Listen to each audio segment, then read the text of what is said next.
The 5 Orange Pips by Sir Arthur Conan Doyle.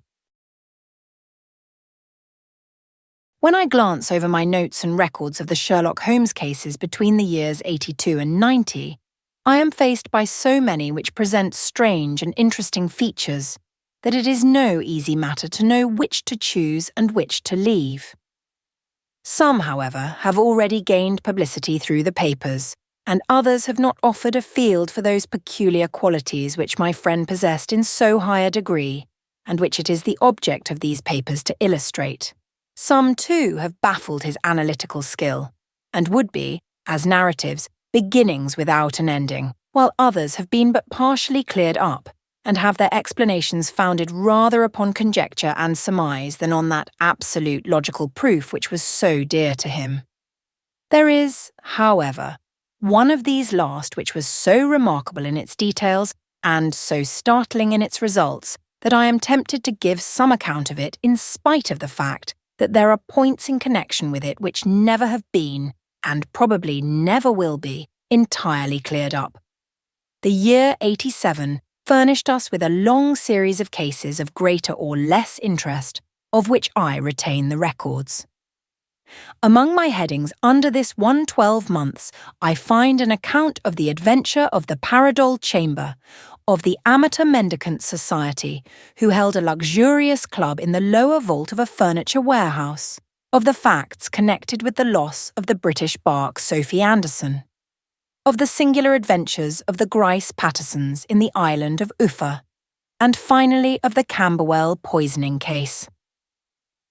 In the latter, as may be remembered, Sherlock Holmes was able, by winding up the dead man's watch, to prove that it had been wound up 2 hours before, and that therefore the deceased had gone to bed within that time, a deduction which was of the greatest importance in clearing up the case. All these I may sketch out at some future date, but none of them present such singular features as the strange train of circumstances which I have now taken up my pen to describe. It was in the latter days of September, and the equinoctial gales had set in with exceptional violence.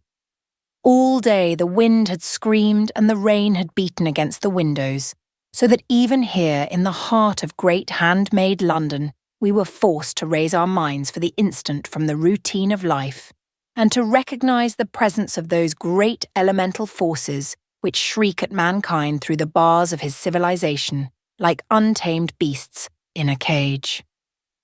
As evening drew in, the storm grew higher and louder, and the wind cried and sobbed like a child in the chimney.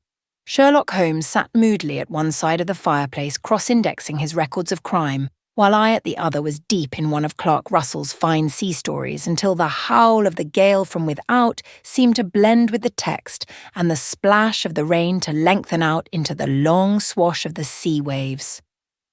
My wife was on a visit to her mother's, and for a few days I was a dweller once more in my old quarters at Baker Street.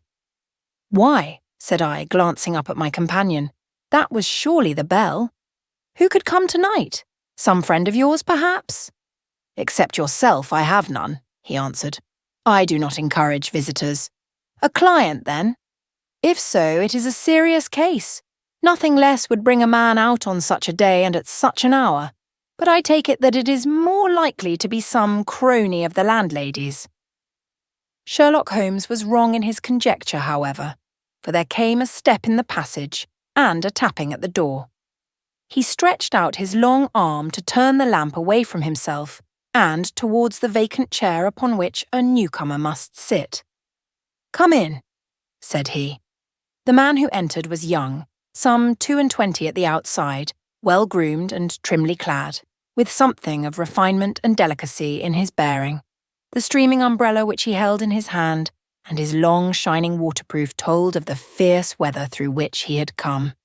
He looked about him anxiously in the glare of the lamp, and I could see that his face was pale, and his eyes heavy, like those of a man who is weighed down with some great anxiety. "I owe you an apology," he said, raising his golden pince-nez to his eyes. "I trust that I am not intruding. I fear that I have brought some traces of the storm and rain into your snug chamber." "Give me your coat and umbrella," said Holmes. They may rest here on the hook and will be dry presently. You have come up from the southwest, I see. Yes, from Horsham. That clay and chalk mixture which I see upon your toe caps is quite distinctive. I have come for advice. That is easily got. And help? That is not always so easy. I have heard of you, Mr. Holmes. I heard from Major Prendergast how you saved him in the Tankerville Club scandal. Ah, of course. He was wrongfully accused of cheating at cards. He said that you could solve anything. He said too much, that you are never beaten. I have been beaten 4 times, 3 times by men and once by a woman. But what is that compared with the number of your successes? It is true that I have been generally successful. Then you may be so with me. I beg that you will draw your chair up to the fire and favour me with some details as to your case. It is no ordinary one. None of those which come to me are. I am the last court of appeal. And yet I question, sir, whether in all your experience you have ever listened to a more mysterious and inexplicable chain of events than those which have happened in my own family. You fill me with interest, said Holmes. Pray give us the essential facts from the commencement, and I can afterwards question you as to those details which seem to me to be most important. The young man pulled his chair up and pushed his wet feet out towards the blaze. My name, said he, is John Openshaw, but my own affairs have, as far as I can understand, little to do with this awful business. It is a hereditary matter, so in order to give you an idea of the facts, I must go back to the commencement of the affair. You must know that my grandfather had 2 sons, my uncle Elias and my father Joseph. My father had a small factory at Coventry, which he enlarged at the time of the invention of bicycling. He was a patentee of the Openshaw unbreakable tyre, and his business met with such success that he was able to sell it and to retire upon a handsome competence. My uncle Elias emigrated to America when he was a young man and became a planter in Florida, where he was reported to have done very well. At the time of the war he fought in Jackson's army, and afterwards under Hood, where he rose to be a colonel. When Lee laid down his arms, my uncle returned to his plantation, where he remained for 3 or 4 years. About 1869 or 1870, he came back to Europe and took a small estate in Sussex, near Horsham. He had made a very considerable fortune in the States, and his reason for leaving them was his aversion to the Negroes and his dislike of the Republican policy in extending the franchise to them. He was a singular man, fierce and quick-tempered, very foul-mouthed when he was angry, and of a most retiring disposition. During all the years that he lived at Horsham, I doubt if ever he set foot in the town.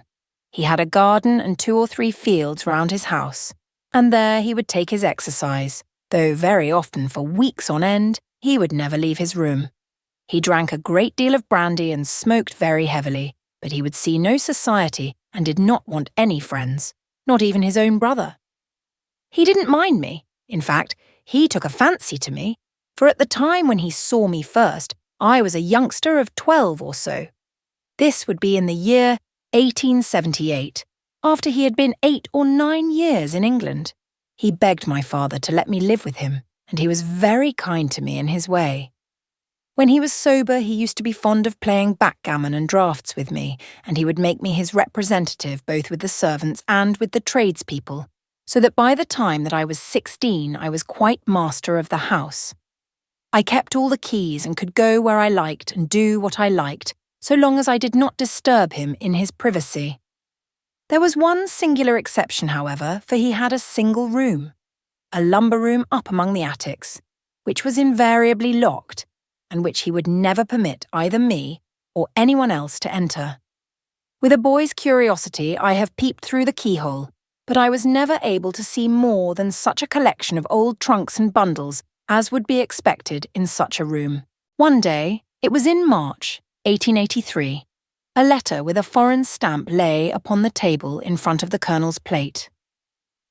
It was not a common thing for him to receive letters, for his bills were all paid in ready money, and he had no friends of any sort. "From India," said he as he took it up. "Pondicherry postmark. What can this be?" Opening it hurriedly, out there jumped 5 little dried orange pips, which pattered down upon his plate. I began to laugh at this, but the laugh was struck from my lips at the sight of his face. His lip had fallen, his eyes were protruding, his skin the colour of putty, and he glared at the envelope which he still held in his trembling hand. "Kay!" he shrieked, and then, my God, my sins have overtaken me." "What is it, Uncle?" I cried. "Death," said he, and rising from the table he retired to his room, leaving me palpitating with horror.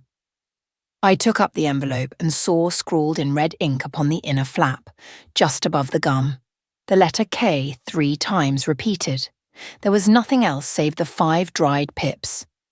What could be the reason of his overpowering terror? I left the breakfast table and, as I ascended the stair, I met him coming down with an old rusty key, which must have belonged to the attic, in one hand, and a small brass box, like a cash box, in the other. "They may do what they like, but I'll checkmate them still," said he with an oath. "Tell Mary that I shall want a fire in my room today, and send down to Fordham, the Horsham lawyer." I did as he ordered, and when the lawyer arrived, I was asked to step up to the room. The fire was burning brightly, and in the grate there was a mass of black, fluffy ashes, as of burned paper, while the brass box stood open and empty beside it. As I glanced at the box, I noticed with a start that upon the lid was printed the treble K, which I had read in the morning upon the envelope. "I wish you, John," said my uncle, "to witness my will. I leave my estate, with all its advantages and all its disadvantages, to my brother your father, whence it will, no doubt, descend to you. If you can enjoy it in peace, well and good. If you find you cannot, take my advice, my boy, and leave it to your deadliest enemy. I am sorry to give you such a two-edged thing, but I can't say what turn things are going to take. Kindly sign the paper where Mr. Fordham shows you." I signed the paper as directed, and the lawyer took it away with him. The singular incident made, as you may think, the deepest impression upon me, and I pondered over it and turned it every way in my mind without being able to make anything of it. Yet I could not shake off the vague feeling of dread which it left behind, though the sensation grew less keen as the weeks passed, and nothing happened to disturb the usual routine of our lives. I could see a change in my uncle, however. He drank more than ever, and he was less inclined for any sort of society. Most of his time he would spend in his room, with the door locked upon the inside, but sometimes he would emerge in a sort of drunken frenzy and would burst out of the house and tear about the garden with a revolver in his hand, screaming out that he was afraid of no man, and that he was not to be cooped up, like a sheep in a pen, by man or devil. When these hot fits were over, however, he would rush tumultuously in at the door and lock and bar it behind him, like a man who can brazen it out no longer against the terror which lies at the roots of his soul.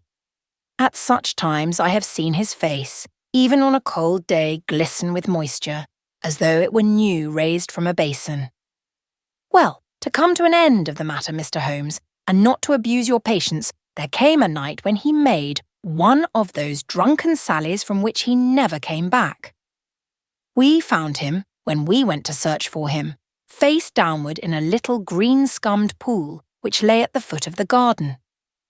There was no sign of any violence, and the water was but 2 feet deep, so that the jury, having regard to his known eccentricity, brought in a verdict of suicide.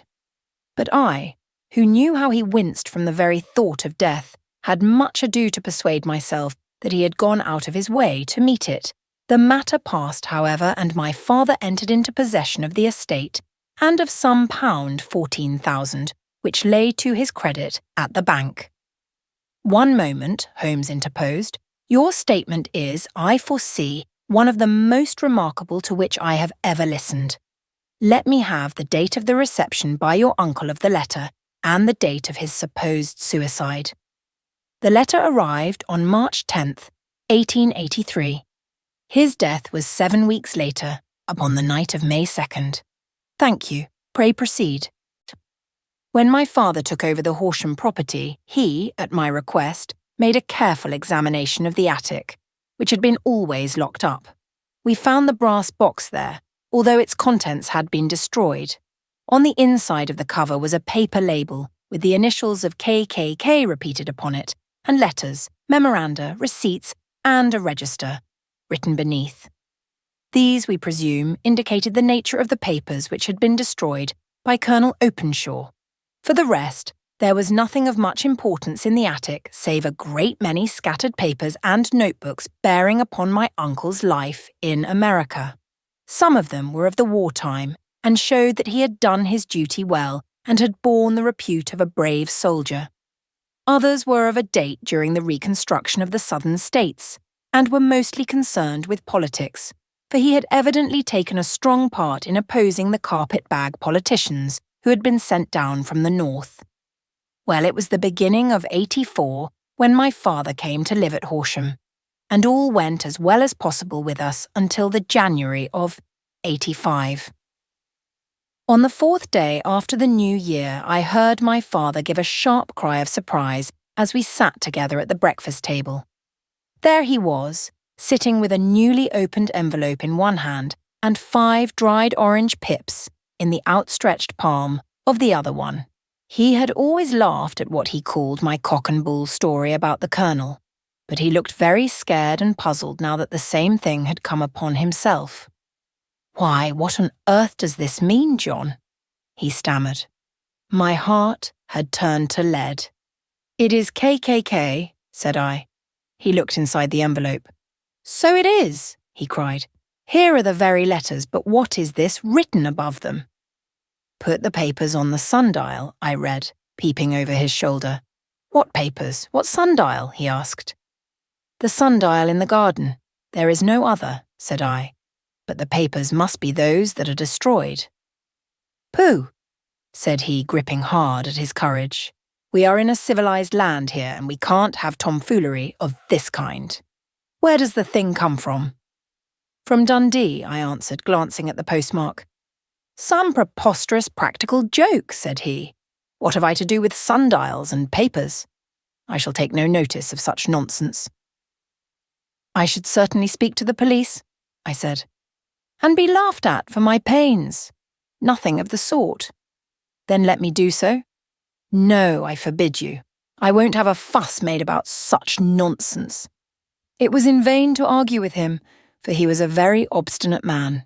I went about, however, with a heart which was full of forebodings.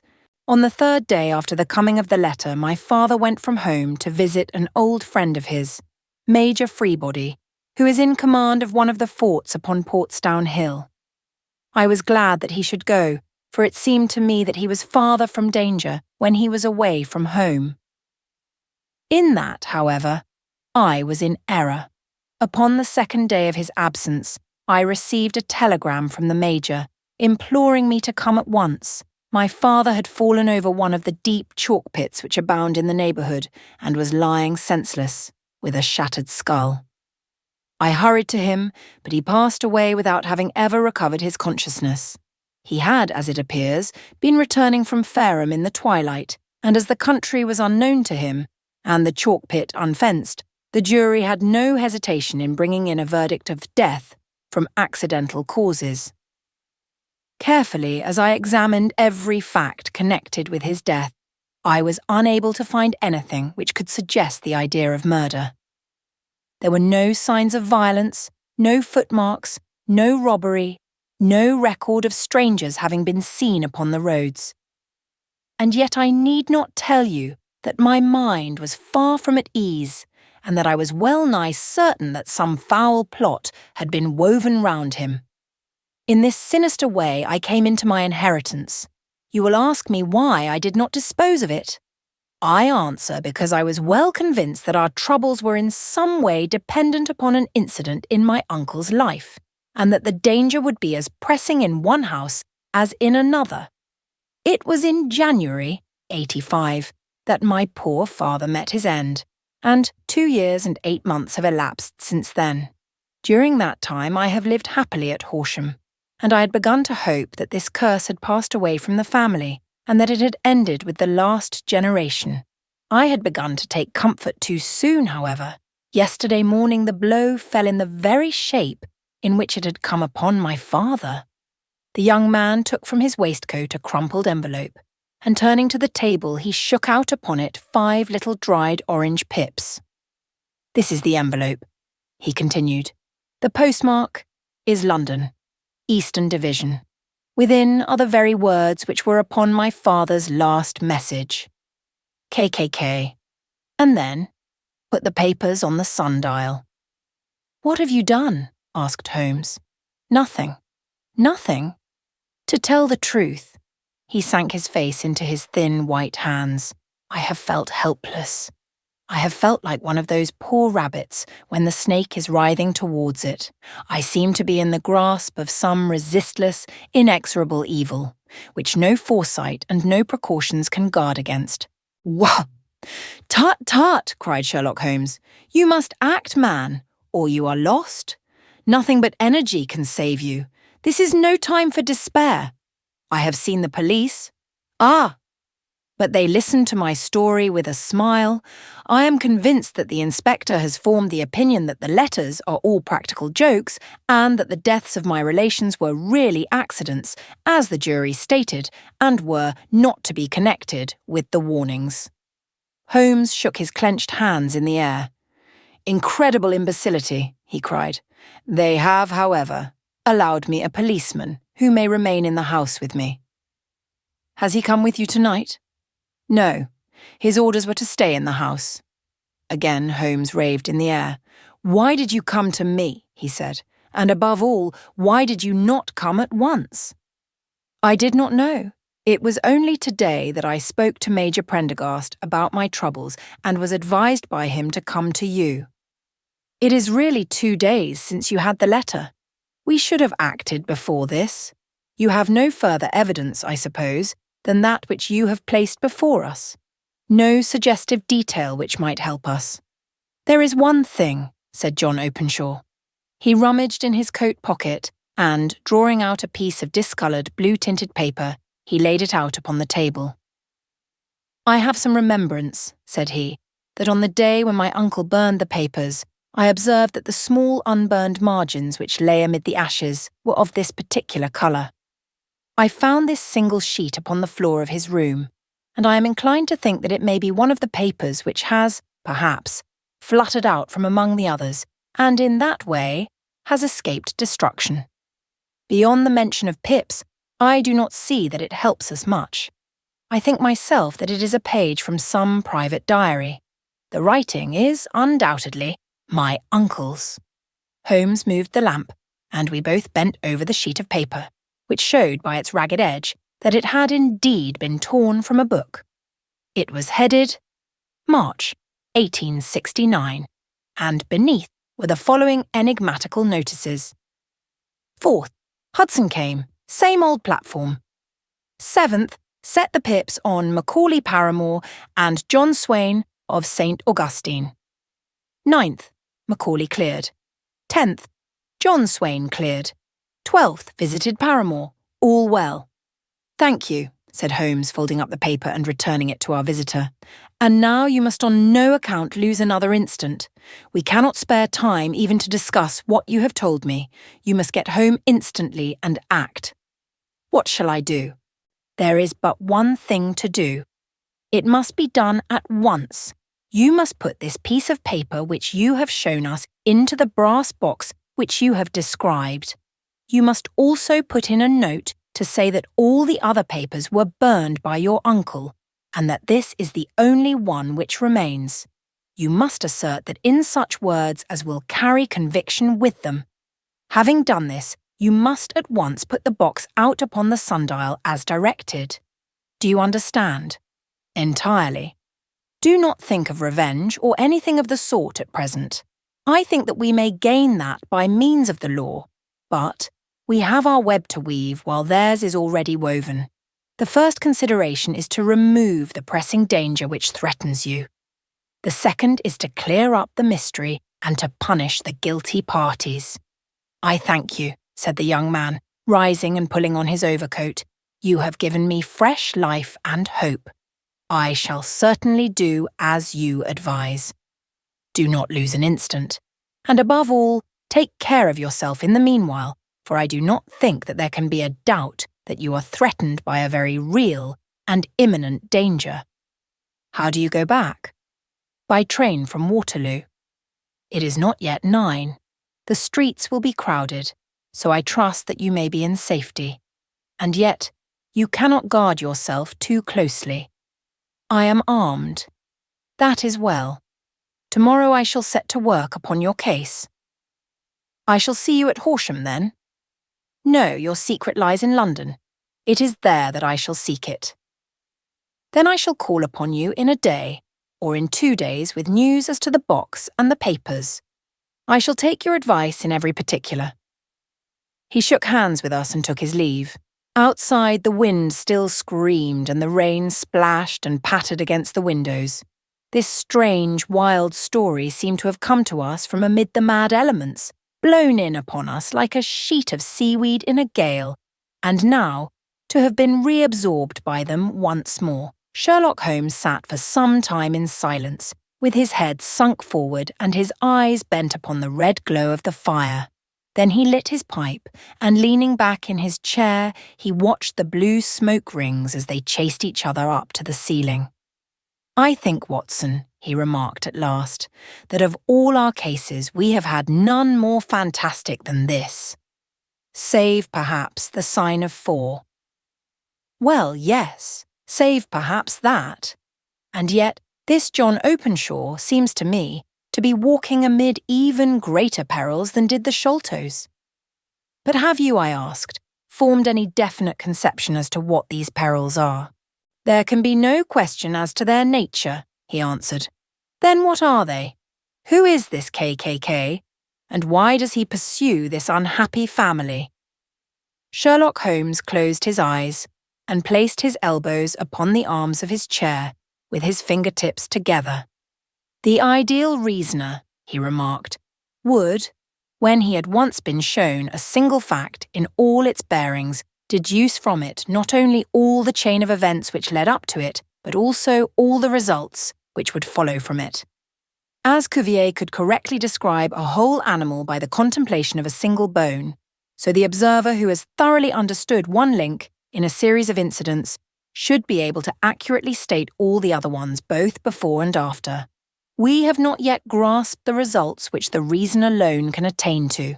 Problems may be solved in the study which have baffled all those who have sought a solution by the aid of their senses.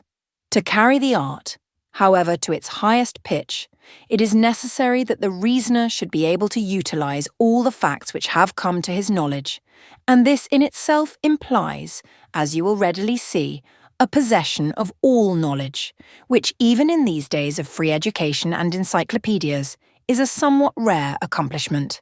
It is not so impossible, however, that a man should possess all knowledge which is likely to be useful to him in his work, and this I have endeavoured in my case to do. If I remember rightly, you on one occasion, in the early days of our friendship, defined my limits in a very precise fashion. "Yes," I answered, laughing. "It was a singular document. Philosophy, astronomy and politics were marked at 0, I remember. Botany variable, geology profound as regards the mudstains from any region within 50 miles of town, chemistry eccentric, anatomy unsystematic, sensational literature and crime records unique, violin player, boxer, swordsman, lawyer and self-poisoner by cocaine and tobacco. Those, I think, were the main points of my analysis." Holmes grinned at the last item. "Well," he said, "I say now, as I said then, that a man should keep his little brain attic stocked with all the furniture that he is likely to use, and the rest he can put away in the lumber room of his library, where he can get it if he wants it. Now, for such a case as the one which has been submitted to us tonight, we need certainly to muster all our resources. Kindly hand me down the letter K of the American Encyclopedia which stands upon the shelf beside you." "Thank you. Now let us consider the situation and see what may be deduced from it. In the first place, we may start with a strong presumption that Colonel Openshaw had some very strong reason for leaving America. Men at his time of life do not change all their habits and exchange willingly the charming climate of Florida for the lonely life of an English provincial town. His extreme love of solitude in England suggests the idea that he was in fear of someone or something, so we may assume as a working hypothesis that it was fear of someone or something which drove him from America. As to what it was he feared, we can only deduce that by considering the formidable letters which were received by himself and his successors. Did you remark the postmarks of those letters? The first was from Pondicherry, the second from Dundee, and the third from London. From East London. What do you deduce from that? They are all seaports. That the writer was on board of a ship. Excellent. We have already a clue. There can be no doubt that the strong probability, is that the writer was on board of a ship.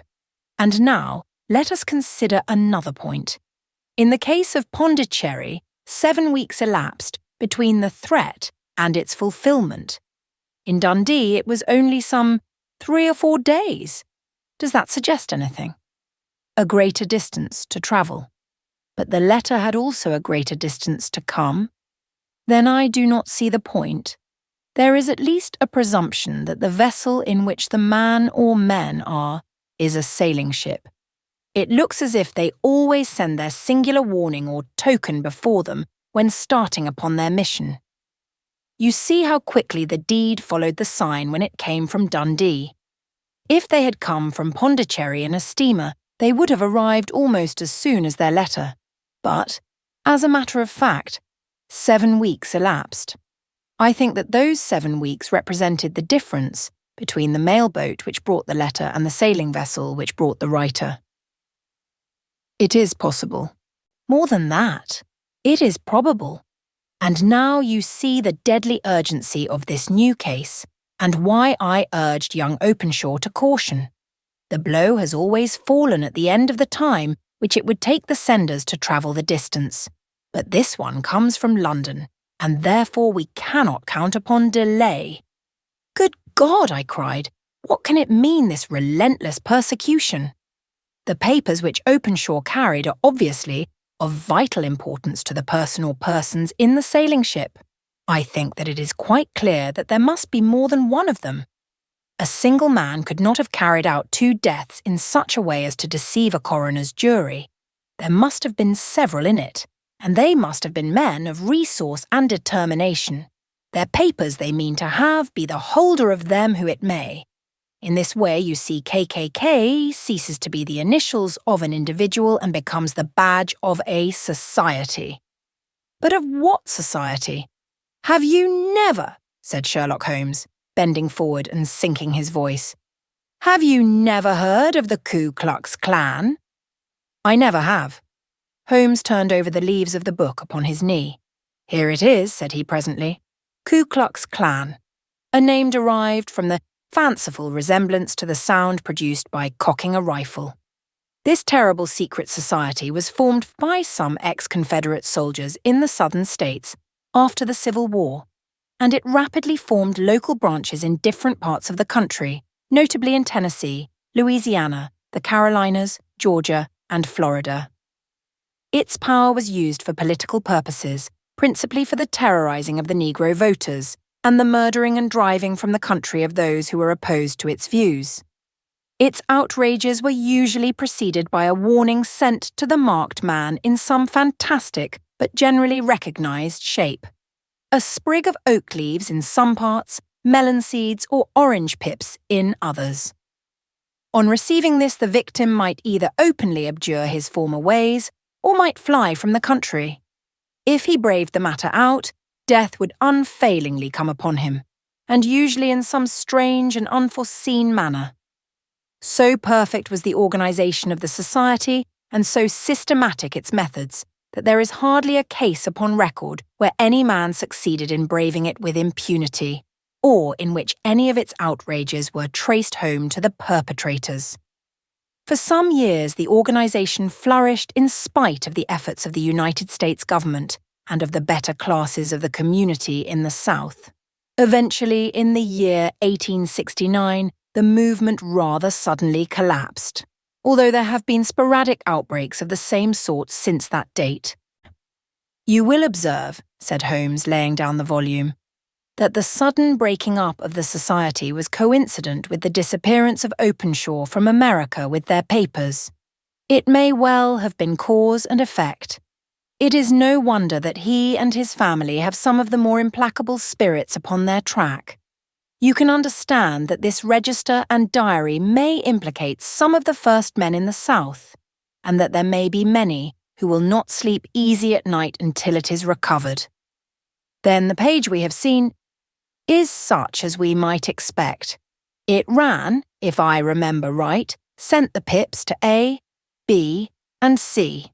That is, sent the society's warning to them. Then there are successive entries that A and B cleared or left the country, and finally that C was visited, with, I fear, a sinister result for C. Well, I think, Doctor, that we may let some light into this dark place, and I believe that the only chance young Openshaw has in the meantime is to do what I have told him. There is nothing more to be said or to be done tonight, so hand me over my violin and let us try to forget for half an hour the miserable weather and the still more miserable ways of our fellow men." It had cleared in the morning, and the sun was shining with a subdued brightness through the dim veil which hangs over the great city. Sherlock Holmes was already at breakfast when I came down. "You will excuse me for not waiting for you," said he. "I have, I foresee, a very busy day before me in looking into this case of young Openshaw's." "What steps will you take?" I asked. "It will very much depend upon the results of my first inquiries. I may have to go down to Horsham, after all." "You will not go there first?" "No, I shall commence with the city. Just ring the bell and the maid will bring up your coffee." As I waited, I lifted the unopened newspaper from the table and glanced my eye over it. It rested upon a heading which sent a chill to my heart. "Holmes!" I cried. "You are too late."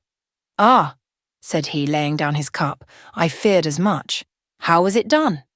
He spoke calmly, but I could see that he was deeply moved. My eye caught the name of Openshaw and the heading tragedy near Waterloo Bridge. Here is the account. "Between 9 and 10 last night, Police Constable Cook of the H Division, on duty near Waterloo Bridge, heard a cry for help and a splash in the water. The night, however, was extremely dark and stormy, so that in spite of the help of several passers-by, it was quite impossible to effect a rescue. The alarm, however, was given, and by the aid of the water police, the body was eventually recovered. It proved to be that of a young gentleman whose name, as it appears from an envelope which was found in his pocket, was John Openshaw, and whose residence is near Horsham. It is conjectured that he may have been hurrying down to catch the last train from Waterloo Station, and that in his haste and the extreme darkness he missed his path and walked over the edge of one of the small landing places for river steamboats. The body exhibited no traces of violence, and there can be no doubt that the deceased had been the victim of an unfortunate accident, which should have the effect of calling the attention of the authorities to the condition of the riverside landing stages. We sat in silence for some minutes. Holmes more depressed and shaken than I had ever seen him. "That hurts my pride, Watson," he said at last. "It is a petty feeling, no doubt, but it hurts my pride.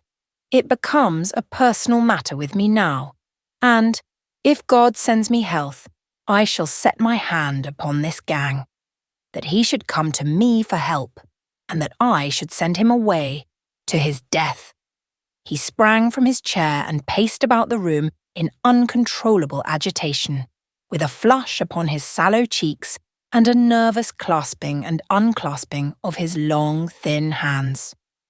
"They must be cunning devils," he exclaimed at last. How could they have decoyed him down there? The embankment is not on the direct line to the station. The bridge, no doubt, was too crowded, even on such a night, for their purpose. Well, Watson, we shall see who will win in the long run. I am going out now. To the police? No, I shall be my own police. When I have spun the web, they may take the flies, but not before.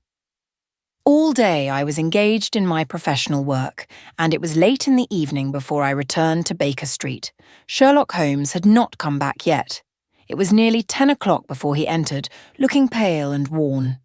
He walked up to the sideboard, and tearing a piece from the loaf, he devoured it voraciously, washing it down with a long draught of water. "You are hungry," I remarked. "Starving. It had escaped my memory. I have had nothing since breakfast." "Nothing?" "Not a bite. I had no time to think of it. And how have you succeeded?" "Well, you have a clue?" "I have them in the hollow of my hand. Young Openshaw shall not long remain unavenged. Why, Watson, let us put their own devilish trademark upon them. It is well thought of." "What do you mean?" He took an orange from the cupboard, and tearing it to pieces, he squeezed out the pips upon the table. Of these he took 5 and thrust them into an envelope. On the inside of the flap he wrote "Esh" for J.O. Then he sealed it and addressed it to Captain James Calhoun, Bark, Lone Star, Savannah, Georgia. "That will await him when he enters port," said he, chuckling. "It may give him a sleepless night. He will find it as sure a precursor of his fate as Openshaw did before him." "And who is this Captain Calhoun?" "The leader of the gang. I shall have the others, but he first." "How did you trace it, then?" He took a large sheet of paper from his pocket, all covered with dates and names. "I have spent the whole day," said he, "over Lloyd's registers and files of the old papers, following the future career of every vessel which touched at Pondicherry in January and February in '83. There were 36 ships of fair tonnage which were reported there during those months. Of these, one, the Lone Star, instantly attracted my attention since, although it was reported as having cleared from London, the name is that which is given to one of the states of the Union. Texas, I think. I was not, and am not sure which, but I knew that the ship must have an American origin. What then? I searched the Dundee records, and when I found that the bark Lone Star was there in January '85, my suspicion became a certainty. I then inquired as to the vessels which lay at present in the port of London. Yes? The Lone Star had arrived here last week.